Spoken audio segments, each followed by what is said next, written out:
अमनदीप विज जी। राधा वल्लभ सिंह वंश जी। राधे राधे गुरु जी। गुरु जी आपके चरणों में कोटि कोटि प्रणाम।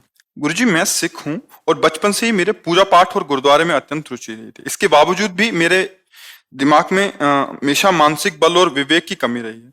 आज कुछ 12-13 वर्ष पहले इन्होंने कोई मंत्र लिया था। अभी ये कह रहे हैं कि अब कुछ 7-8 महीने से यूट्यूब के माध्यम से आपसे कनेक्शन हुआ है, तब से मेरी काया पलट गई है। मैंने मांस आदि खाना तो दूर, नाम से भी नफरत हो गई। आपके सत्संग के प्रभाव से नेगेटिव बातें ना सुनने ना करने का मन होता है। कभी कुछ गलत से बोल देते हैं तो भाव हो जाए तो मन जलता है। गुरुजी मेरा प्रश्न है कि मैं वाहेगुरु जी का नाम जपूं या जो मुझे मंत्र बुद्ध मंत्र मिला था वो जपूं या आपके द्वारा दिया गया राधा नाम? मैं संशय में नहीं पड़ना। आपको जो गुरुदेव ने दिया है, जिसको भी गुरु बनाया हो, आप वही नाम जपिए। अच्छा, जो वाहेगुरु है ये सबके लिए बंदनीय है, क्योंकि वाहेगुरु किसी व्यक्ति का नाम नहीं है, वाहेगुरु परमेश्वर का नाम है। जैसे हमारे सामने वाहेगुरु का खालसा, हम वैसे ही बोलते हैं वाहेगुरु, क्योंकि हम भी उसी के तो है ना। वाहेगुरु तो हमारे भी है ना भाई, वाहेगुरु तो हमारे भी है ना। अब जैसे बोला गया, जो बोले सो निहाल, सत्य श्री अकाल, बात तो एक ही ना। जो बोले सो निहाल, कोई भी बोले, वो सत्य है, वो वैभव संपन्न है, वो अकाल पुरुष है, परमात्मा है। तो ये किसी एक सीमा के अंतर्गत नहीं है। उसे अपना मान लिया कि भाई सिख बोलते हैं ये, वो बोलते हैं ये। गंभीरता से समझो। जैसे अपने लोग है ना, अपने को कोई बाधा नहीं। जैसे सामने आए बोले वाहेगुरु का खालसा, तो वो बोल नहीं पाएंगे, उनके पहले हम बोलेंगे वाहेगुरु की फतेह, वाहेगुरु का खालसा, वाहेगुरु, वही हमारे गुरु है। उन्हीं की तो फतेह से हम जी रहे हैं भाई। बोले गुरुदेव, अब ये गुरुदेव शब्द सब में लगेगा ना, तो वही तो हमारे हैं। अब गुरुदेव को कोई डिपार्टमेंट है क्या? गुरुदेव तो अखंड मंडलाकारम व्याप्तमेन चराचरम तत्पदम दर्शितमेन तस्मै श्री गुरुवेन। तो हमें लगता है वाहेगुरु कहना, इसमें कोई ऐसा थोड़ी कि हम गुरु के विरुद्ध जा रहे हैं। वाहेगुरु तो परम पावन परमेश्वर का ही नाम है, और जो गुरु जी ने दिया है उसको भी जपिएगा। और यहाँ का जो सत्संग सुनकर आपका बदलाव हुआ है तो धन्यवाद। आप संतों की वाणी मान रहे, इसलिए आपका बदलाव है, लेकिन जब आप वही कीजिएगा। अरे जी कह रहे थे बौद्ध मंत्र ले लिया था। 5 से 6 घंटे बौद्ध मंत्र किया है 12-13 साल। उसमें हमेशा कहा गया था कि अपने साथ साथ दूसरों के लिए प्रार्थना कीजिए। तो मुझे लगता है उसके फलस्वरूप मुझे आप मिले, आपसे राधा नाम मिला। पर अभी कंफ्यूजन बहुत है कि तीनों ही अच्छे लग रहे हैं करने, तो करूं क्या? जब एक अच्छा लगने लगे तब कंफ्यूजन मिट जाएगा। तो 3 में से प्रार्थना करो, तीनों से, कि आप 3 में एक रह जाओ तो तीनों वही है, वो एक हो जाएंगे। कोई एक ऐसा आएगा कि जिसको आप अंदर से आएगा कि मैं इसे तो नहीं छोड़ सकती, मैं उसी को पकड़ लीजिए। तीनों से प्रार्थना रोज करो, प्रातः काल उठ करके, हे राधा नाम, हे वाहेगुरु, और उनका जो बुद्ध भगवान का मंत्र हो कि आप तीनों कृपा करो और हमें जो मार्ग हमारे अंदर प्रकाशित करना हो आप प्रकाश। अगर चलने लगे जो वाहेगुरु वाहेगुरु वाहे राधा राधा राधा राधा, वह उसी में टिक जाओ कि वाहेगुरु आपको ये जपवाना चाहते, वाहेगुरु ऐसे चलाना चाहते, संशय खत्म हो जाएगा। गुरु जी आपने हमेशा सत्संग में कहा प्रीति एक से होनी चाहिए। वो होती ही एक से। देखो 3 से है तो कंफ्यूजन हो गया ना एक में कंफ्यूजन नहीं होगा, तो एक पकड़ लेना, प्रार्थना करो, एक मार्ग पकड़ लो, उसी में चलो, उसी में आनंद का अनुभव। हाँ, बस सबसे प्रार्थना जाते जाते कि शराब मत पियो, मांस मत खाओ, पराई माताओं बहनों की तरफ गंदी बात मत सोचो, राधा राधा जपो। गृहस्थी में ज्यादा पूजा की जरूरत नहीं है। तुम जो कार्य कर रहे हो वो भगवान की पूजा है, उसमें पापाचरण ना हो, अधर्म ना हो, ये बढ़िया जिंदगी हो जाएगी। हमारी बात मान लो। ये जो भगवान की प्राप्ति का मार्ग है, इसमें ज्यादा बुद्धि लड़ाने की जरूरत नहीं है। सहज सरल भाव से आप किसान हो, व्यापारी हो, ऑफिस जाते हो, नौकरी करते हो, वो सब भगवान की पूजा मान लो। उसमें अधर्म ना करो, जो आपका कर्तव्य ईमानदारी से करो, भगवान तुम्हें देख रहा है। और नाम जप करो, जो नाम प्रिय हो, जो गुरुदेव ने दिया हो, या हमारे जीवन धन राधा राधा राधा राधा राधा। और ये गंदी बातें मत करो, तो हमारे पास आने का लाभ मिल जाएगा, संत संग का लाभ मिल जाएगा। ठीक है, गुरुदेव आपके श्री चरणों में प्रणाम करता हूँ। मेरा आज जीवन सफल हो गया। आज मेरी 38 वर्ष की आयु सफल इसलिए हुआ क्योंकि आप जैसे महापुरुषों के दर्शन करके मेरे अंदर जो एक जोत जगी है, मैं आपको शब्दों के साथ बयान नहीं कर सकता। मैं माता वैष्णो देवी का भगत हूँ और श्राइन बोर्ड से वैष्णो देवी से जुड़ा हुआ हूँ। जय माता दी, राधे राधे। और एक बात आपसे सिर्फ 1 सेकंड के लिए कहना चाहूंगा, आपने आज जो युवाओं के अंदर जो जोत जगाई है, तो संस्कार डाले हैं राधा राधा नाम के, वो कोई कर ही नहीं सकता। ये सब श्री जी की कृपा से, गुरु जी की कृपा से ना, उन्हीं की कृपा से। एक भैया तिनका हवा में उड़ा और मंदिर की चोटी में जाके गिर गया, मंदिर की चोटी में। अब उससे पूछो तिनके से कि धन्यवाद, बहुत ऊंचाई पर चढ़ गए, तो तिनका का कोई इसमें पुरुषार्थ है क्या? ये तो वायु की संगति से वो वहां पहुंच गया। तो ये श्री जी की कृपा, गुरु जी की कृपा और आप सबका प्यार दुलार, परंतु आपका मार्गदर्शन, जो आपने मार्गदर्शन लोगों को और हम सब तुच्छ व्यक्तियों को दिया है, सबको एक माला के अंदर पिरो के रख दिया है। जी, बस श्री जी से यही प्रार्थना है कि आप सब ऐसे ही अपने कर्तव्य का पालन करें, स्वस्थ रहें और प्रसन्न रहना सीखें और नाम जप करें, तो ये जीवन सार्थक हो जाएगा। धन्यवाद। अपर्णा जी दिल्ली से। गुरुदेव भगवान, आपके चरणों में कोटि कोटि प्रणाम। महाराज जी, बहुत समय से जाप कर रही हूँ, पर अब भी कहीं ना कहीं मान सम्मान अपमान प्रभावित कर रहा है महाराज जी। जब जाप कर रही हूं, ये भाव भी अंतर्ध्यान हो जाएगा तो मान सम्मान से सब खत्म हो जाएगा। क्योंकि जब तक अभिमान रहता है तभी तक मान रहता है, तभी तक अपमान रहता है। जब देहाभिमान प्रभु में लीन हो जाता है तो फिर शत्रु मित्र सम जान, मान ईमान अपमान सम, दुख सुख लाभ नहानि, यह जो कृपा हरिवंश की, वो स्थिति आती है भजन करते करते कि शत्रु मित्र में समान भाव, मान अपमान में समान भाव, निंदा स्तुति में, जय पराजय में, सुख दुख में समान भाव। ये कब आता है? जब हम ऐसा भजन करें कि जो हमारे के अंदर अहम है कि मैं भजन कर रहा हूं, ये भी लीन हो गया, अब भजन हो रहा है।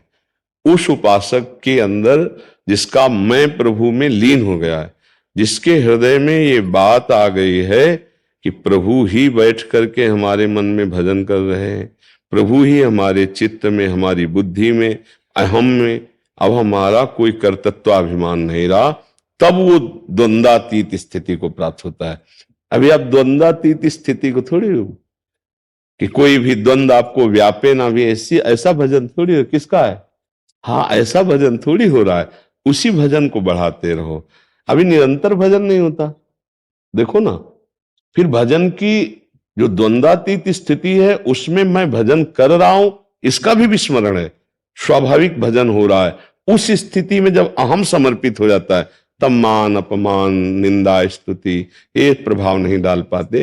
गुणातीत स्थिति में, द्वंद्वातीत स्थिति में ही इनका प्रभाव नहीं पड़ता। बकाया देहाभिमानी को, सबको, कोई भी कितना विद्वान हो, कितना ज्ञानी हो, इनका प्रभाव पड़ेगा। मान है तो अच्छा लगेगा, अपमान होगा तो बुरा लगेगा, स्तुति होगी तो अच्छा लगेगा, निंदा करेगा तो यही संसारिकता, यही अविद्या है। इसको जीत लेना ही भगवत प्राप्ति है। अब ये बहुत कठिन है, बातें बना लेना सरल है, स्थिति आना बहुत कठिन है। वो कठिनता सहज में हो जाती है यदि हम निरंतर भजन करें। राधा राधा राधा राधा राधा, उठते बैठते चलते फिरते खाते पीते क्रियारत, खत्म हो जाएगा, अहम नष्ट हो जाएगा, अहम प्रभु के चरणों में समर्पित हो जाएगा। भगवत लीलाओं का गुणगान करो, भगवत लीलाओं को सुनो, भगवत सेवा करो, नाम जप करो, प्रभु से प्रार्थना करो कि मेरे अहंकार को आप अपने चरणों में ले लें, तो फिर समान हो स्थितियां। ये अहंकार विषय है। अपमान में और मान में, दोनों में भेद हो करके हमारे हृदय में एक में शोक आता है और एक में हर्ष आता है। तो ये बैटरी खत्म हो जाए तो हर्ष शोक का काम खत्म। बैटरी है इसकी अहंकार। अहंकार प्रभु के चरणों में समर्पित हो गया। अब न मान का सुख है, ना अपमान का दुख है, ना लाभ का हर्ष है, ना हानि का शोक है। सुख दुख समय कृत्वा लाभा लाभो जया जय। वो महान भागवत भक्त परमानंद में निमग्न रहता है। तो मार्ग तो यही है जो चल रहे, पर अभी और भजन कीजिए, निरंतर भजन कीजिए। भजन करते करते मैं भजन करती हूं ये भी बात भूल जाए, इतना भजन चले, तब जाके वो स्थिति आती है। आहार शुद्ध रखो और वाणी से किसी को कटुवचन मत बोलो, किसी की निंदा मत करो, मन से किसी को दुख देने वाला संकल्प मत करो। अपने भजन को बढ़ाओ, भजन को बचाओ, भजन को पचाओ, स्थिति आ जाएगी। वो स्थिति आ जाएगी, 2-4 माला से तो नहीं आएगी। वो निरंतर भजन करने, अव्यावृत भजनात्, अखंड भजन से ये स्थिति आ गई, मतलब माया पर आपने विजय प्राप्त कर ली। चाहे स्त्री शरीर हो चाहे पुरुष शरीर हो, हम हैं सब भगवान के अंश। ये बाहरी नाटक है माया का, स्त्री पुरुष शरीर का, लेकिन हम भजन करके स्थिति वही प्राप्त करेंगे जो महापुरुषों ने प्राप्त किया है, जो मीरा जी ने प्राप्त किया है, जो नरसिंह मेहता जी ने प्राप्त किया है, जो बड़ी बड़ी साध्वी या बड़े बड़े साधुओं ने प्राप्त की। वो गृहस्थी में रह करके भी प्राप्त किया जा सकता है, पर भजन, इतना भजन हो कि मैं भजन करती हूं ये भी भाव न रह जाए, तब वो भजन सिद्ध होता है, भजन परिपक्व होता है। गुरु प्रदत्त भजन, गुरु प्रदत्त मार्ग भगवत प्राप्ति कराने में समर्थ है। जी। मीरा खंडेलवाल जी, जयपुर से। जय श्री हरिवंश। जी गुरुदेव, आपके चरणों में कोटि कोटि प्रणाम। भगवान का आश्रय, भरोसा, विश्वास कुछ क्षणों के लिए होता है, किंतु मन स्वयं संकल्प विकल्प करने लगता है। इसे पूर्ण रूप से पुष्ट कैसे किया जा सकता है महाराज जी? भगवान से प्रार्थना कीजिए, वो ऐसी परिस्थिति दे देंगे कि धज्जियां उड़ जाएंगी अन्य आश्रयों की। अपने थोड़ी देर होता है फिर वो हाँ, बाहर से हम कह रहे भगवान की बड़ी कृपा हुई, जो साधन मार्ग मिला, साधन से चले, पर अंदर एक गर्व रहता है कि हमने साधना की, हम जितेंद्री, हम ब्रह्मचारी, हम ये साधना। अब ये कैसे हटता? समझाने से थोड़ी हटता है। एकमात्र भगवान का भरोसा। तो हमें लगता है यदि हम भगवान से प्रार्थना करें तो परिस्थिति ऐसी पैदा कर देंगे कि केवल भरोसा एक ही का रह जाएगा और रह ही ले जाएगा। ना हम साधन कर पा रहे हैं, ना हमसे अब कुछ होने वाला है, बस आपकी दया, आपकी कृपा ही अब हमारा आश्रय रह गई है। तो हर जीव आखिरी में तो यही है कि आपकी कृपा, आपकी करुणा ही हमारा आश्रय। पर जब तक परिस्थिति ऐसी नहीं आती तब तक वो पकड़े रहता है। जैसे द्रौपदी जी, पहले भरोसा था 5 पतियों का कि सभा में जाएंगी तो इतने बलवान पति, भला मेरा अमंगल कैसे होने देंगे, अभद्र व्यवहार कैसे सह लेंगे, लेकिन उन्होंने गर्दन भी नहीं उठाई क्योंकि हार चुके थे।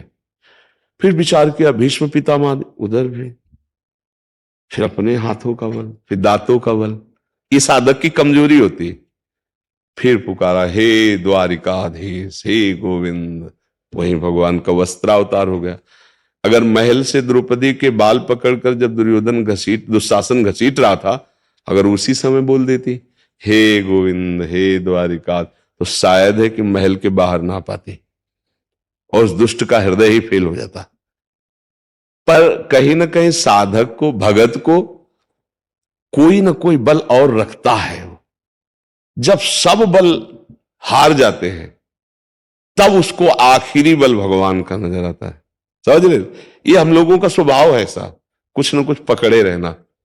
धन का बल, मित्रों का बल, व्यवहार का बल, पुत्र का बल, पति का बल, नाना प्रकार के बल हैं जिनको हम पकड़े रहते हैं और कहते हैं भगवान हम तो आपके भरोसे हैं, इसीलिए दिव्यता नहीं आ रही। अगर सब बल छूट जाए और एक भगवान का बल हो जाए, उसे महाबल कहते हैं। जैसे प्रहलाद जी 5 वर्ष के बालक हैं, एकमात्र हरि का बल, चमत्कार प्रकट हो गया।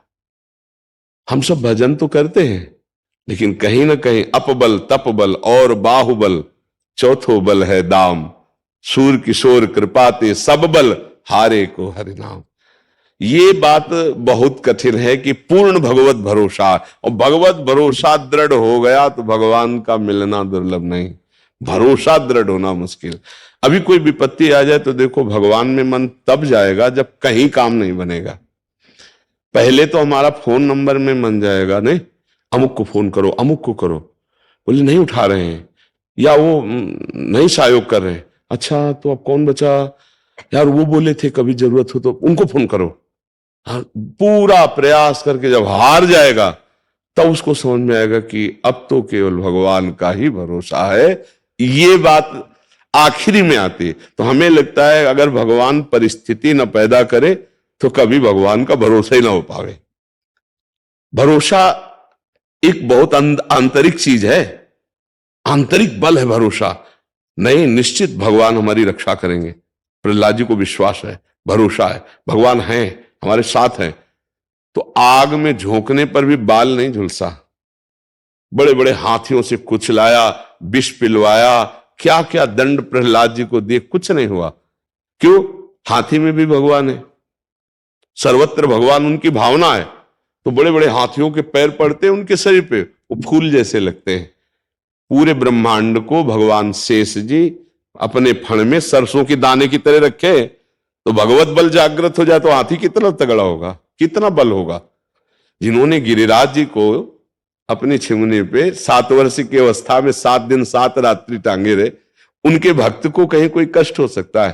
पर विश्वास, 2-4 माला चला रहे हैं, आप उसे भक्त कहोगे, इसके बाद उसके साथ असाधन भी करता है, पापाचरण भी करता है, तो जब पिटेगा तो कहोगे भगवान ने रक्षा नहीं की। भक्त तो ये भी, उसका भरोसा कितना है, उसकी दृढ़ता कितनी है, अंदर की बात कह रहे हैं। अंदर का यहां जो भक्ति या जो अध्यात्म है वो आंतरिक परिवर्तन को देखता है, बाहरी नहीं। बाहरी आप किस वेश में हो, बाहरी आपका क्या परिवेश है, इससे आंतरिक आपका भाव क्या है, आंतरिक स्थिति क्या है, उससे भगवत प्राप्ति हो जाती है, उससे मंगल हो जाता है। तो अभी कोई ना कोई जो आश्रय है, भगवान से प्रार्थना करे कि मुझे आश्रय आपका हो जाए, ऐसी करुणा कर दो, या हमें ऐसी बुद्धि दे दो, या ऐसी परिस्थिति दे दो। तो हमें लगता है बुद्धि से ज्यादा परिस्थिति में होता है। जैसे बुद्धि तो सुनवा रहे, नहीं मानेगी वो। शरीर का आश्रय, शरीर संबंधी का आश्रय, बैंक बैलेंस का आश्रय, व्यवहार का आश्रय, ये अंदर से बना देख लो। भगवान का केवल आश्रय, ये बड़ी कठिन बात। भगवान का आश्रय हो जाए तो बड़े बड़े प्रारब्ध अपने आप नष्ट हो जाते हैं। गुरुदेव भगवान, लेकिन जैसे हम भगवान का स्मरण करते हैं जी लेकिन उसके अंदर भी गुरुदेव भगवान के ही दर्शन होते हैं जी। मतलब हमें। तो हरि और गुरु में कोई अंतर नहीं है। हाँ, हरि गुरु में कोई अंतर नहीं है। कहने को गुरु गोविंद न भेद कराए, गुरु और गोविंद एक ही है। बंदो गुरुपद कंज कृपा सिंधु नर रूप हरि, महामोह तम पुंज जासु बचन रविकर निकर। हरि भगवान ही कृपा करके गुरुदेव के रूप में अपना परिचय बताने आते हैं, ऐसा हमारा सिद्धांत शास्त्री। पर हमें दृढ़ विश्वास हो जाए कि गुरु साक्षात परब्रह्म, फिर अंदर जो स्थिति का परिवर्तन होगा वो बहुत दिव्य होगा। पर प्रायः हमारी बुद्धि मानुष्य बुद्धि रहती है। बहुत हम गुरु को एक अच्छा व्यक्तित्व वाला आदमी, या थोड़ा साधन वाला, या बहुत ऊंची भावना हो तो संत वाला, लेकिन गुरु ब्रह्मा गुरु विष्णु गुरुदेव महेश्वरा और गुरु साक्षात परब्रह्म, ये बुद्धि तो हमें लगता है बिरला ही कोई धारण कर पाएगा। नहीं तो नहीं, हमारी लाडली ही हमारे गुरुदेव हैं, गुरुदेव ही मेरी लाडली है। इतना दृढ़ भाव हो जाए तो गुरुदेव को देखेगा तो उसमें लाडली लाल दिखाई देंगे, उसमें प्रिया प्रीतम दिखाई देंगे। पर ऐसा हमारे अंदर भाव नहीं ना। जब वो भाव आ जाएगा तो गुरुदेव को जे भी तुम देखोगे, तो जैसे मंदिर पहुंचते हैं तो मंदिर का ढांचा और होता है, लेकिन गर्भगृह में विराजमान भगवान और होते हैं। तो गुरुदेव का ढांचा ये है, लेकिन गुरुदेव का जो रूप है वो दिखाई देने लगेगा यदि गुरु साक्षात परब्रह्म। तो अभी ढांचा का ध्यान होता है, मंदिर का ध्यान होता है। मंदिर में बैठे जो भगवान है उनका तो ध्यान नहीं होता। गुरुदेव को देखते ही प्रिया प्रीतम छा जाए दिमाग में, यह है गुरुदेव का ध्यान।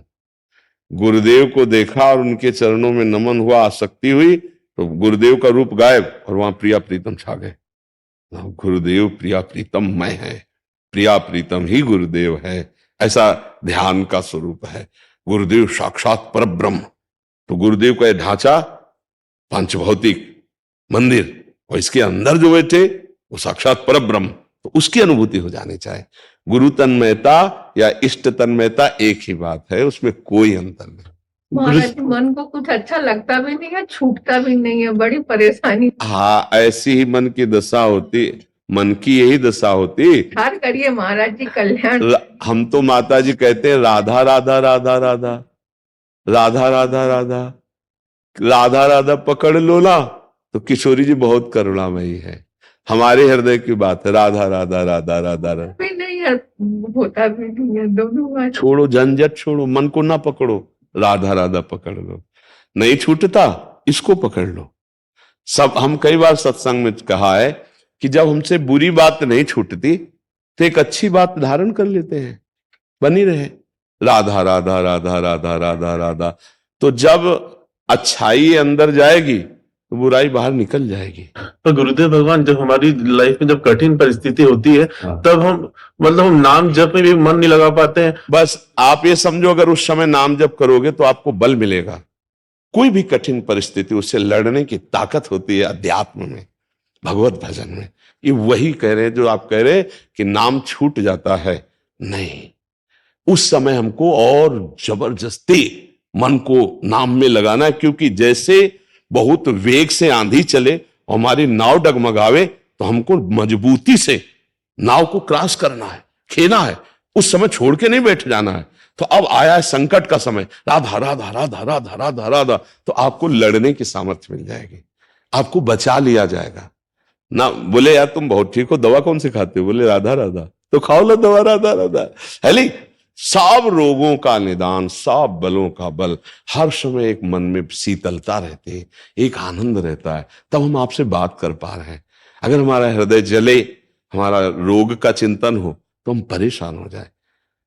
मरना है यार, कमा लो जितना कमा लो, राधा राधा राधा, जाला तो है ही, जाला तो है, आज नहीं तो कल उसको तो जाला। तो ये बात आप अपने दिमाग में रख लो कि जब जैसे आंधी चलती है, तुम पहाड़ का आश्रय लेते हैं ना, ऐसे ही हम जब संकट आवे तो और जोर से भजन करना चाहिए, और जोर से राधा राधा राधा पकड़ना चाहिए। उस समय संकट आपको भुलवाएगा, आप भूलिएगा नहीं, आप श्री जी को और पकड़िएगा, तभी तो लाभ मिलेगा इस। और जब संकट आया तो भूल गए, या ज्यादा सुख आया तो भूल गए, दोनों बातें देखो। एक अच्छा भोजन हो आपके मनोनुकूल, फिर आप देखना कई बार राधा राधा बोले, बाद में जब मुंह पोंछ के खड़े हो गए तब आएगा कि यार 40 मिनट हो गए, एक बार भी राधा नहीं बोला। जब आपके मनोनुकूल कोई भोग भोग रहे हो, फिर बोलना कितनी बार राधा राधा बोले। ये उस समय आपको सावधान रहना है। जब आपके मनोनुकूल परिस्थिति आई, अगर उस समय हम राधा राधा बोलेंगे ना, तो प्रतिकूल परिस्थिति हमारे जीवन को परास्त नहीं कर पाएगी। हम अनुकूल में भूल जाते हैं तो प्रतिकूल में घबरा के छोड़ देते हैं। जो आपने कहा, ऐसी प्रतिकूल परिस्थिति आती है कि छूट जाता है राधा नाम। एक चीज हमने देखा कि जैसे आपका मन प्रसन्न हो और आपका शरीर रोग से ग्रसित है, तो उसमें कोई विशेष हानि नहीं है। और आपका शरीर स्वस्थ है और मन अप्रसन्न है, तो आप परेशान रहेंगे, आप चिंतित रहेंगे, आप जलेंगे। और कहीं शरीर रोग ग्रसित है और मन भी रोग ग्रसित है, तो वो मर गया वो आदमी, जैसा आप बोल रहे थे। अच्छा, अब आपसे आप बोलो, अपने शरीर का कितना ध्यान है आपको? जब हम केवल बात कर रहे हैं, अगर इसी बात में आप अंदर से डूबे हो, तो शरीर का क्या मतलब रह गया? जब आप मनोनुकूल पिक्चर देखते हो, तब आपको शरीर की क्या स्मृति रहती है? पूरा केंद्र वही लक्ष्य होता है, और उसी में डूबते हो ना, अनुकूल प्रतिकूल और जो भी लीलाएं हो रही झूठी, उसमें मन रम रहा है ना। और अगर कहीं यही ऐसे ही जैसे टीवी में देख रहे आप, ऐसे ही तुम्हारे माइंड में भगवान की लीलाएं चल रही हूं, तब क्या होगा? जरा थोड़ा अनुमान कीजिए। 3 घंटे आप पैसा दे करके झूठे खेल को इतने तन्मयता से देखते हो, और कहीं सच्चिदानंद भगवान की अगर लीला भजन बल से चल जाए, तो इस शरीर का कौन ध्यान रखेगा? इस शरीर का क्या मतलब रह जाएगा? एक परमानंद की बाढ़ आएगी। इसीलिए कहते हैं नाम जप करो, अच्छा आहार करो, पवित्र आहार, सात्विक आहार। कोई ये शराब, ये मांस, ये गंदी बातें करोगे तो अंदर जलोगे, तुम्हें शांति नहीं मिलेगी। नाम जप करने से बहुत लाभ मिलता है, पर नाम जप में रुचि होगी अच्छा आहार, जो सात्विक आहार है। पेय कोई गंदा ना हो, संग कोई गंदा ना हो, दृश्य कोई गंदा ना हो, तो एक आनंद की अनुभूति होती है। जैसे आपको पता हो कि छुट्टी हुई, माँ से मिलेंगे, पिता से मिलेंगे, परिवार से मिलेंगे जाकर, अच्छा लगेगा ना? छुट्टी आपको बुरी लगेगी क्या? अपने काम से छुट्टी मिलने पर जब आप अपने घर जाने की तैयार, तो आपको अच्छा लगेगा ना? अब होली का त्योहार आ रहा, छुट्टी होगी, 10-20 दिन अपने घर रहेंगे। इससे अनंत गुना बढ़ करके उस उपासक को सुख होता है कि प्रभु मिलेंगे। शरीर छूटेगा, अपने प्रभु के पास जाएंगे, जिनका हम नाम जप रहे थे, जिनका ध्यान कर रहे थे, जिनके लिए जीवन समर्पित है, मैं उनसे मिलने जा तो भला मृत्यु का डर लगेगा अपने प्यारे से मिलने के लिए डर लगता है क्या? प्यारे से मिलने के लिए उत्साह होता है। तो मृत्यु भयावह कब लगती है? जब हमने यहां प्यार कर लिया और जहां जाना उससे प्यार है नहीं, तो लगता है ये प्यारे छूट जाएंगे, ये प्यारा छूट जाएगा, इसी बात का डर होता है। नहीं, मृत्यु कोई भयावह नहीं है।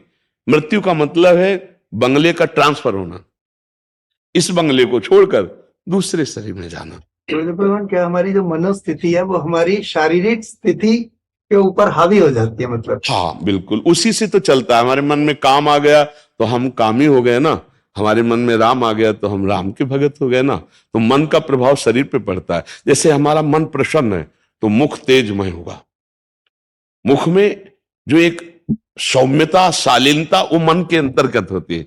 जैसे राक्षसी प्रवृत्ति तो आप मुख में देखो उसके, वो राक्षसी प्रवृत्ति उसके दर्शन में झलकेगी, सात्विक प्रवृत्ति तो उसके मुख में झलकेगी। मन का प्रभाव मुख में पड़ता है, शरीर पर पड़ता है। हाँ, जैसे हनुमान जी राम काज करके अत्यंत प्रसन्न थे तो मुख प्रसन्न और तन तेज विराजा, क्योंकि कीन्हे से रामचंद्र कर काजा। भगवान का कार्य करके आया तो मुख में प्रसन्नता, तन में तेज विराज।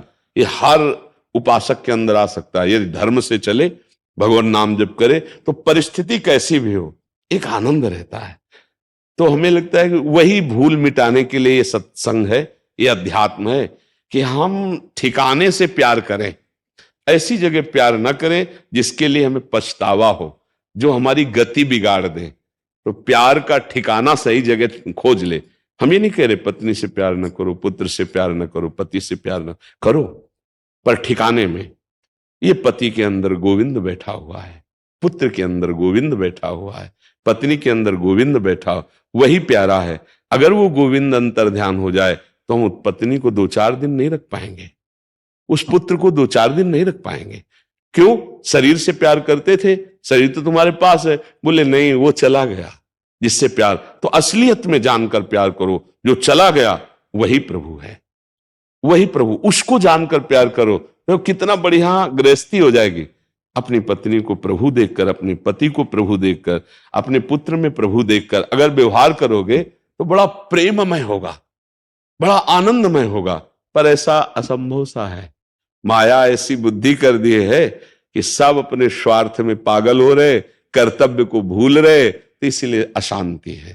तो नाम जप करे, अच्छा आहार करे, सत्संग सुने, कोई पापाचरण ना करे, तो आगे अध्यात्म की जो ऊंचाई है वो आपको दिखने लगेगी कि मेरा कदम अगला यहां पहुंचना चाहिए। आप प्रयासरत हो जाएंगे। पर अंधेरे में है अभी, तो प्रकाश ही नहीं जागृत हुआ, तो आपको यही सत्य लग रहा है। देखो कैसा भ्रम है, देखो एकदम, देखो अभी देखो, लग रहा है ना कि ये सब सत्य है। ये कभी डर लगा तुम्हें मरना है, सब छूटेगा, कोई मेरा नहीं, अकेले जाओगे। दुनिया में लाखों का मेला जुड़ा, हंसा जब जब उड़ा तो अकेला। फिर पाप क्यों करे, फिर हिंसा क्यों करे, फिर दुर्गति वाले कार्य क्यों करे? इसका मतलब वो भले जान रहा हो लेकिन अनजान है, वो भी जान नहीं रहा। यहां जो कमाने आए हो वो कमा नहीं रहे, और जो नहीं कमाना चाहिए उसमें जीवन गंवा रहे हो। बस ये गलती का सुधार हो जाए। यहां पाप करने नहीं आए हो, यहाँ सत्कार्य करने और भजन कर। हाँ, हम भटक रहे हैं, हमें भी गुरु ही नहीं मिले हैं। इन बातों का कोई महत्व नहीं है। क्या उपदेश किसके लिए हो रहे हैं आप समझो। हमारी बात मान लो, गुरु मानो ना मानो, तुम्हारा कल्याण हो जाएगा। कल्याण बात मानने से होता है, कंठी बंधवाने से होता है। बात ये है, राधा राधा राधा, जो सत्संग सुन रहे हो उसको मान लो, गुरु मानो या ना मानो, तुम्हारा कल्याण पक्का है। समझ रहे हो कि नहीं? गुरु मान लिया, मनमानी आचरण कर रहे हो, भजन नहीं कर रहे हो, कुछ होने वाला नहीं, कुछ होने वाला नहीं। ये सब बाहरी बात है। बात मानना ही गुरुदेव को मानना है। ये हमारे गुरुदेव हैं, कहो या ना कहो, बात मान ली ना, बात हो गई। बात अब यही कह रहे हैं, लाखों शिष्य बन रहे हैं गुरु के, लेकिन गुरु की बात को कोई बिरला ही मान रहा है। वो गुरु मंत्र ले या ना ले, जो गुरु की बात मान रहा है वो सच्चा मेरा प्रिय है, वो सच्चा मेरा शिष्य है, वही मेरा मित्र है। वो मेरी आज्ञा ना माने तो ये सांसारिक संबंध थोड़ी है कि ये जीजा है, मौसी है, भाई है, चाचा है, तो ये गुरुदेव है। गुरुदेव का संबंध सांसारिक संबंधों से थोड़ी है कि मान लिया। ऐसे कितने हम आपको बताएं, भाव किए, कंठी बंधवा लिए, और आचरण जो होने चाहिए शिष्य के वो नहीं है। और कितने ऐसे हैं हजारों की संख्या में जो कंठी नहीं बंधी लेकिन प्राण देने के लिए तैयार हैं, बात ऐसे मानते हैं। ये अगर ये निष्ठा है, इस बात को समझना है सबको कि गुरु बनाने का मतलब होता है गुरु की बात मानना। गुरु बनाने का मतलब होता है गुरु के, जैसे बोले हमें गुरु मंत्र नहीं मिला, हम कह रहे राधा राधा जपो, गुरु मंत्र क्या आकाश से आएगा? ये क्या है? ये गुरु मंत्र नहीं है। राधा पकड़ लिया गुरु की बात, राधा राधा राधा राधा राधा। अगर तुम्हें भगवत प्राप्ति न हो जाए तो हमें बता देना, सब कुछ हो जाएगा। श्री राधा श्री राधा से। दोबारा अवसर मिल गया महाराज जी। बहुत कृपा आप करते हैं, आके दर्शन देते हैं। हाँ, प्रभु अनुग्रह करते हैं तो अपने जनों को प्रेरित करके दर्शन देने के लिए भेजते हैं। नहीं, आप सब प्रभु के जन हैं और हम अधम जा नहीं पाते कहीं, तो प्रभु सबको बुला बुला के दर्शन देते रहते।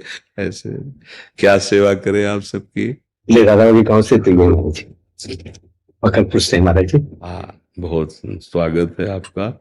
देखो, महापुरुषों से किसी भी तरह संबंध हो जाए, ग्राम का संबंध, शरीर के संबंध, भाव का संबंध है। हमारे गुरुदेव हैं, हमारे स्वामी हैं। गांव का जैसे संबंध की राधा बाबा हमारे गांव में जन, परिवार का संबंध को हमारे भैया हैं, वो हमारे अमुख हैं। इन संबंधों के द्वारा हम महापुरुष की जब अपनापन स्वीकार करते हैं तो अपनापन जो महापुरुष में चल रहा है वही यहां आना चाहिए, तब हम उनके कहलाए। समझ रहे ना? हम उनके शिष्य हैं, हम उनके भाई हैं, हम उनके गांव के हैं, हम उनके हैं। तो उनके हैं तो वो कहाँ हैं? बोले वो तो राधा राधा राधा राधा राधा प्रियालाल में। तो आपके चित्त में क्या चल रहा है? राधा राधा, तो आप उनके हैं। संसार तो आप उनके नहीं हैं। बात समझना। महापुरुषों से बाहरी संबंध का कोई भी संबंध नहीं होता। महापुरुषों से उनके भजन के संबंध से ही संबंधी माना गया है। नाते नेह राम के मनियत, सुहृद सुसेव्य जहां लो। वही सुहृद है, वही सुसेव्य है, वही हमारा संबंधी है जो हमारे प्रभु का है, प्रभु का चिंतन कर रहा है। हमें लगता है कि हम सब बाबा के जो प्रसाद स्वरूप आंतरिक अनुराग भरे वचन उपदेश हैं उसको स्वीकार करें तो हम बाबा के। बात समझना हमारा, क्योंकि पार्थिव संबंध को संत महाजनों ने नहीं स्वीकार किया। ये हमारे अमुक है, अगर प्रभु से संबंध नहीं है तो फिर वो उनका नहीं है नहीं? देखो, तजो पिता प्रहलाद विभीषण बंधु भरत महतारी, गुरु बलि तजो कंत ब्रज बनितन भे मुद मंगल कारी। मंगल उनका ही नहीं हुआ, वो मंगल करने वाले बन गए। तो हम इस संबंध को जागृत रखें कि महापुरुषों से ग्राम का संबंध, शरीर का संबंध, भाव का संबंध, ये तीनों बड़े भाग्य से होते हैं। नहीं होते? गर्व से कह सकते हो आपकी राधा बाबा के मैं गांव का हूं। ठीक है? अब इस संबंध का उजागर प्रकाश होना चाहिए कि जो राधा बाबा की जिह्वा में, वही हमारी जिह्वा पे आना चाहिए। जहां राधा बाबा अपने मन को लगाकर दुलार कर रहे हैं वहीं हमारा मन पहुंचना चाहिए, तभी तो संबंधी हुए। तो बाबा के आराध्य है राधा माधव, तो हमारा चित्त का समर्पण राधा माधव के चरणों में। भाई जी का जीवन धन राधा माधव, तो भाई जी पूज्य राधा बाबा का वही संबंधी है, वही परिजन है जो राधा माधव के चरणों में अपने चित्त को अर्पित किया। चित्त अर्पित मतलब हमारे आचरण भागवतिक, हमारा विचार भागवतिक, हमारा स्वभाव भागवतिक। मेरा स्वभाव बन जाए राधा राधा राधा, मेरी श्रवणेन्द्रिय सुने तो राधा राधा राधा। श्रुतो कीर्तियंतः स्वभावे, श्रुतो राधिका कीर्तियंतः स्वभावे। हृदय से हमारी श्रवणेंद्रिय केवल सुनना चाहे, बस किशोरी जी का जस सुनना चाहे, मेरी जबान राधा राधा राधा, रसना कटो जो अन रटो, कट जाए जबान जो राधा नाम के सिवा और कुछ बोलू, श्रवण फुटो जो अन सुनो बिन राधा जस बैर। हमारी कान फूट जाए जो प्रियालाल की चर्चा के सिवा और कुछ सुने। ये महापुरुषों से हमें प्राप्त होता है। खूब नाम जप करे, महापुरुषों के सानिध्य का, उनकी आज्ञा का पालन करना ही अनुभव कराता है। नहीं, सानिध्य में प्रगट में रहते हुए भी अगर उनकी आज्ञा का पालन नहीं है तो सानिध्य नहीं है। राधा बाबा जानते हो, यही है राधा बाबा, यही है, यही आए भाई जी, यहाँ आए जहां आप बैठे ना, हाँ ये उनका निज महल है, इसी में आए भाई जी भी और राधा बाबा भी, रोज आते हैं। हाँ। तो इसलिए खूब राधा राधा, हाँ राधा राधा, लाओ सबको प्रसाद, आपके स्वरूप में देख रहे हो। राधा राधा राधा। हाँ जी, मामा जी से, गुरुदेव से आपका कहाँ मुलाकात हुई थी? हमारे गुरुदेव मामा जी से बहुत बार हुआ। काशी में जब हम घाटों में रहते थे ना तो बहुत बार मिला, और वृंदावन में कई बार दर्शन हुए, कई बार राधा वल्लभ जी में दर्शन हुए।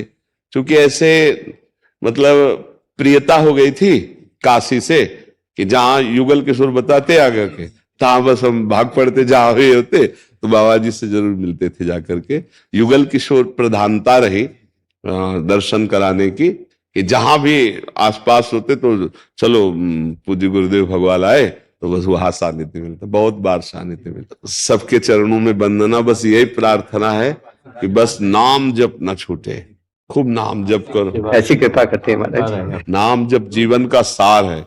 हमें पूज्य भाई जी महाराज, पूज्य बाबा, ये सब हमारे जीवन के प्रकाश है, इन्हीं से हम चल रहे हैं। तो ये वचन पकड़ लेना चाहिए। भाई जी महाराज ने कहा मेरी अंतिम और प्रथम और अंतिम यही अनुभूति है कि जिसने नाम जपने का नियम लिया पूरा तो भगवान करेंगे, निश्चित भगवत प्राप्ति होगी। तो वह उसी बात को हम पकड़ लें कि यह कलिकाल मलायतन मन कर देख विचार, श्री रघुनाथ नाम बिन नाहिनान आधार। कोई और बस खूब नाम जप करे। इस समय नाम जप से बहुत जल्दी सिद्धि होगी। कलिका एक प्रभाव है कि नाम जप से बड़ी सिद्धि देता है, और जो साधन है उसमें तो उद्विग्न डालता है। अगर नाम जप चलता रहे, हाँ कलयुग केवल नाम आधार, सुमेर सुमेर इंद्र उतर पारा। खूब नाम जप करिए और महापुरुषों का आश्रय लिए रहिए। बाबा की वाणी, पूज्य भाई जी की वाणी, ये हमारा जीवन का पथ प्रदर्शन है पक्का। उसको सामने रखोगे तो भूलोगे नहीं। रोज स्वाध्याय करो, पूज्य बाबा के उपदेश, भाई जी के उपदेश, चाहे 1 मिनट ही करो, उसका मनन करो तो जीवन का मार्ग, हाँ संन्यास मार्ग से इस मार्ग में पूज्य भाई जी की ही आज्ञा से आए। तो इन महापुरुषों में इतनी सामर्थ्य है, आप समझ रहे हो, वर्तमान में है। आप उनकी आज्ञा का पालन कीजिए, आपको अनुभव कराएंगे, प्रगट में अनुभव कराएंगे, भाई जी के रूप में मिलेंगे, राधा बाबा के रूप में मिलेंगे। क्योंकि श्री कृष्ण सर्वरूप है ना, और वो श्री कृष्ण मय हो चुके, तो जहां आह्वान करोगे जिस रूप में, उसी रूप में आपके अनुभव करा दे। आप लोगों से मिलकर ऐसा लगता है हम अपने घर के सदस्यों से मिल रहे। भाई जी, पूज्य राधा बाबा जैसे परिकर ऐसा शब्द सुनते ला तो ऐसा लगता है कि आज हमारे, हम लोग को लगता है महाराज जी हमारे हैं। बबीता जी मथुरा से। राधा वल्लभ श्री हरिवंश गुरुदेव। गुरुदेव भगवान, आपके चरणों में कोटि कोटि प्रणाम। गुरुदेव भगवान, मंत्र में मन को और ज्यादा एकाग्रचित कैसे करें? पहले आहार शुद्धि होनी चाहिए, व्यवहार शुद्धि होनी चाहिए, क्रिया शुद्धि होनी चाहिए, विचार शुद्धि होनी चाहिए, तब मंत्राकार वृत्ति होती है। आहार शुद्धि, जो आहार सात्विक है, सात्विक आहार भगवान को भोग लगता है। जो तामसिक है उसका भगवान को भोग नहीं लगता है। जैसे लाल मिर्च आदि से बहुत बने हुए पदार्थ, या जो सड़ा करके पदार्थ बनाए जाते हैं, जैसे बाजार की सामग्रियां हैं, कल बनी हुई आज बिक रही हुई, इनमें तमोगुण की प्रधानता हो जाती है। आजकल जैसे ये ब्रेड, ये बहुत चीजें ऐसी बाजार की लेकर खाई जाती हैं, ये भजन में बाधा पहुंचाते हैं, भजन में रुचि नहीं। सात्विक अपनी रसोई में अपने भगवान के लिए भावना करके जब हम दाल रोटी सब्जी, अगर आपको बाल भोग करना है तो एक परेठा बना लीजिए, एक नमक से पा लीजिए। लेकिन बाजार की चीजें, जिससे अगर भजन में मंत्राकार वृत्ति करनी, ये बाहर के गोलगप्पा खा करके, बाहर की सामग्रियां पा करके चित्त वृत्ति रजोगुणी होती, भजन में नहीं लगती। कौन कहाँ कैसे किस विचार से बनाता है। तो पहले आहार शुद्ध है। अगर हमारा आहार शुद्ध है और अल्पाहार, जितने में हमारा आधा पेट भर जाए उतना भोजन, आधे पेट में जल और वायु के लिए छोड़ दे, फिर दोबारा पा ले 6 घंटे बाद, 8 घंटे बाद। लेकिन इतना आहार ना ले ले कि हमारा चिंतन पेट का ही हो, वजन इतना बढ़ जाए कि हमारा सांसारिक चिंतन होने लगे, भगवत चिंतन छूट जाए। ये अनुभव की बात है। अगर अच्छे अच्छे पदार्थों को भरपेट पा लिया जाए तो भजन में रुचि नहीं होगी। भोजन जो रुचिकर लगा तो भजन में रुचि नहीं होगी, ये पक्का सिद्धांत है। अब हम रोज होटलों का पाए, बाजार का पाए, संसारिकता, तो हमें लगता है भजन, तो वो बातें चाहे कर लो, भजन नहीं हो पाएगा। भजन के लिए शुद्ध आहार चाहिए। दूसरा, व्यवहार। सबसे ज्यादा व्यवहार बिगाड़ता है मोबाइल। आजकल मोबाइल में पूरा संसार है, आप जो चाहो जैसे चाहो देख लो। अगर सावधानी ना रही तो बहुत व्यवहार गलत हो जाएगा मोबाइल से। और दूसरा, अपने परिवार से व्यवहार। अगर आप संयमी नहीं हैं, आप गलती करते हैं, तो आप अपने परिवार से व्यवहार ठीक कर ही नहीं सकते। आप गलत होंगे ना तो आपका स्वभाव चिड़चिड़ा हो जाएगा, क्रोधी स्वभाव हो जाएगा। अपने कर्तव्य का सही आप ठीक पालन नहीं कर सकते, क्योंकि आपका आहार शुद्ध नहीं, आपका व्यवहार शुद्ध नहीं।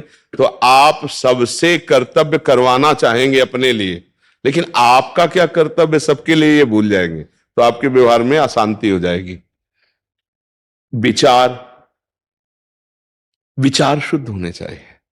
हम प्रभु की प्राप्ति के लिए मानवदेह प्राप्त किए हैं, चाहे स्त्री शरीर हो चाहे पुरुष शरीर हो। हमें पति पुत्र परिवार आदि की जो सेवा मिली है, भगवान की सेवा है। हमारा विचार इनके प्रति गलत ना होने पाए। हमारे व्यवहार में त्रुटि, हमारे आहार में त्रुटि, तो पक्का आपके विचार में त्रुटि आ जाएगी। विचार में त्रुटि बहुत तरह के दोष पैदा करते हो, कहने की जरूरत नहीं। जैसे आजकल विचारहीन आचरण होते हैं समाज में। कुछ ऐसे होंगे जो आचरण करने के पहले विचार करते हैं कि मैं गलत हूं या सही। विचार शुद्ध कैसे माने जाएंगे? गुरु की आज्ञा, शास्त्र की आज्ञा, बड़ों की आज्ञा में रहना। आजकल नए नए बच्चे जानते हो माता पिता से कैसे अभद्रता से बात करते हैं कि सुन के लगता है कि ये विद्या पढ़ रहे। विद्या विनयम ददाति, विद्या विनय शील प्रदान करती है, गंभीर नम्र। आज का बर्ताव बच्चों का कैसा रहा है? आजकल हम कैसा पति से व्यवहार, पत्नी से व्यवहार, सास ससुर से व्यवहार, माता पिता से व्यवहार या बहू से व्यवहार, सबके लिए है। विचार दूषित हो रहे हैं। विचार दूषित कब माने जाते हैं? जब सबसे अपने लिए सुख चाहो। विचार पवित्र कब माने जाते हैं? जब हमारे विचारों में सबको सुख देने की बात हो, अपने कर्तव्य के अनुसार, धर्म के अनुसार। तो जिसका आहार शुद्ध, व्यवहार शुद्ध, विचार शुद्ध, वही मंत्राकार वृत्ति भगवान की कर सकता है। अगर ये तीनों अशुद्ध हैं तो माला भले चले, मंत्र में मन नहीं टिकेगा। पक्की बात समझ लेना। मंत्राकार वृत्ति हर समय रसोई बनाते हुए, सोहनी लगाते हुए, पोछा लगाते हुए, सबसे सेवाएं करते हुए, अंदर अंदर एक एक वृत्ति में नाम चले, मंत्र चले, वो बहुत बड़ा महात्मा है। इसी स्थिति को तो देखकर उद्धव जी ने नमन किया गोपीजनों को। गोपीजन, ब्रज की गोपियां सब काम कर रहे हैं, लेकिन मुरारी पादार्पित चित्तवृत्ति। चित्तवृत्ति कहाँ है? श्री कृष्ण चिंतन में। इसीलिए बहुत बड़ी महात्मा थे। तो चाहे स्त्री शरीर हो या पुरुष, चित्त की वृत्ति भगवदाकार वो कब होगी?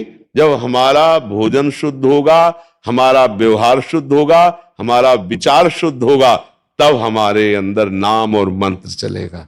अब इस पर देख लिया जाए, इसको सुधार किया जाए तो नाम मंत्र में और गाढ़ अवस्था आएगी। थोड़ी देर भगवान की लीलाएं सुना करो।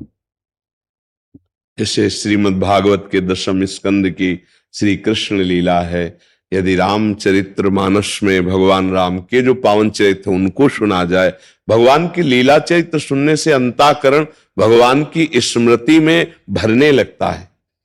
और भगवान की लीला चरित्र और कहीं ना जाके सुने तो अपने घर में पढ़ सकते हो, अगर पढ़े हो तो हिंदी से आते हैं, भगवान को ही भगवान की लीला चरित्र सुना रहे। एक अध्याय भागवत का सुना दिया, 2-4 श्लोकों का अर्थ गीता जी का भगवान, और उसी का मनन किया। इससे जैसे हम पात्र को मंजना से मांजते हैं ना, तो उसकी गंदगी दूर होती है। ऐसे ही जब हम भगवत चर्चा सुनते हैं और उसका मनन करते हैं, आज सत्संग में क्या कहा गया, आज ये मनन, तो ये मन को मांजता है, मन को पवित्र करता है, और पवित्र मन ही भगवदाकार होता है। अपवित्र मन भगवान में नहीं लगता है। पापवंत कर सहज स्वभाव भजन मूर्ते भावन। जो निर्मल हृदय है उसमें निरंतर मंत्र चलता है। जितना मंत्र में रुकावट होगी उतना ही मन में मलिनता है, उसी को दूर करना है। तो हम सत्संग सुने, भगवत लीला गुणानुवाद गायन करें और अपने आचरण पवित्र रखें, अपना भोजन संयमित और पवित्र रखें, और अपने विचारों को दूसरों के सुख चिंतन में लगावें। जैसे संत जन हैं तो उनका हर समय विचार बना रहता है, हमारी समाज कैसे मंगलमय, जो वास्तविक संत है कैसे इनका कल्याण हो, कैसे सुखी हो, वही विचार करके खोज करके शास्त्रों से बात लाके वही सत्संग में सुनाते, वही एकांतिक में उत्तर हो रहा है। तुम्हारा मंगल कैसे हो, ऐसे ही तुम सोचो। तुम्हारा मंगल तभी होगा जब तो दूसरों का मंगल, परहित सरिस धर्म नहीं भाई।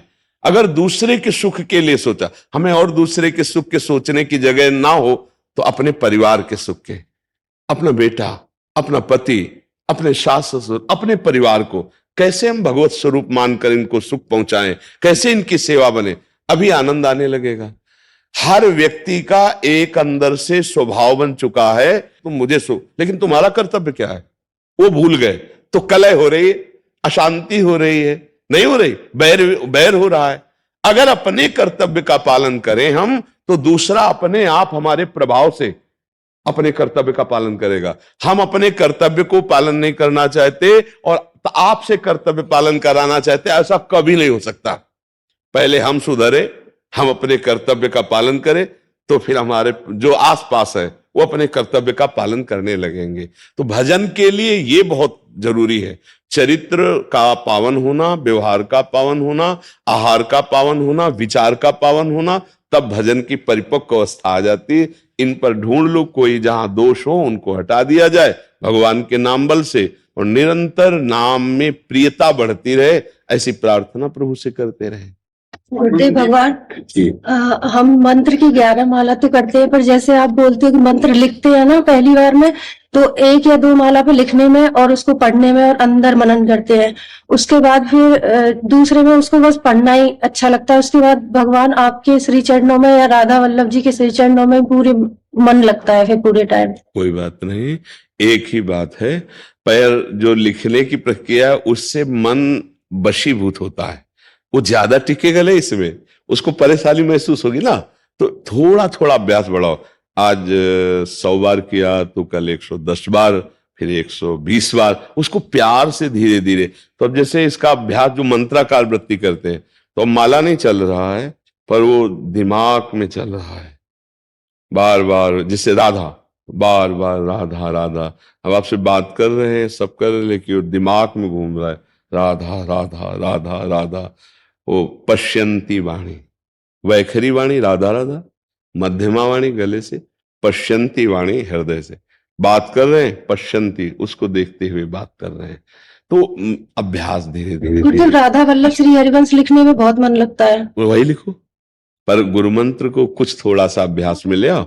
हाँ, जब हम कई बार बताया कि जैसे गुरु मंत्र जप रहे हैं वो मन नहीं लग रहा है, तो संख्या आज्ञा की पूरी करते हैं, इसके बाद हम राधा वल्लभ श्री हरिवंश जपते हैं, इसमें भी मन नहीं लग रहा तो राधा राधा जपते हैं, इसमें भी मन नहीं लग रहा तो कोई पद गुनगुनाने लगते हैं, चतुरासी जी। हमें एन के प्रकारेण प्रियालाल से जुड़े रहना है, श्यामा श्याम से